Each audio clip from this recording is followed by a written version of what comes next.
I was in the grain bin working. I was trying to get rotten corn out of the hole. What happened is I found the rotten corn and it broke. I ended up going under the corn about 18 inches over my head. The only way I knew anyone was in there was I heard the radio of a rescue person saying, well, if that kid's in here, he must be dead, because I don't hear him and I don't see him. So when I heard that, I just started screaming. Maybe 5 minutes after they heard my voice, they found my hand. 20 minutes after they found my hand, they found my head. And then about 2.5 hours after that, they actually pulled me out. Okay. I was wearing this headgear, and it's like a helmet, like a hockey helmet almost identical. It has a full face mask, has a cloth that runs under your neck, and it's battery powered, and it has 2 ventilation systems in it.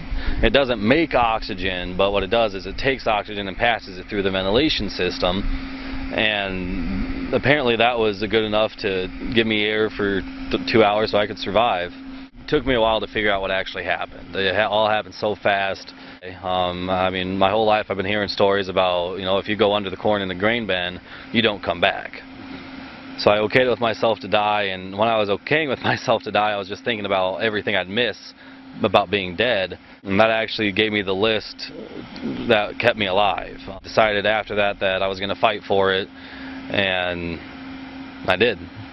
They realized that they weren't going to be able to just dig me out and hoist me up, so then they resorted to cutting holes in the grain bin to drain all the corn. And I don't know if you can see it, but that's what there is. There's 4 holes, and then after a while they were able to get the door open. I actually already talked to my dad about getting back in the grain bin the day after when I was in the hospital. I mean, I have to. It's going to be a part of the rest of my life, and I can't be afraid of it.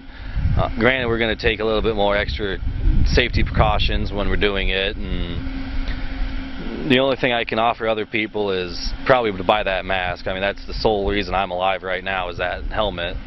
And the second you think it's not going to happen to you is when it happens to you.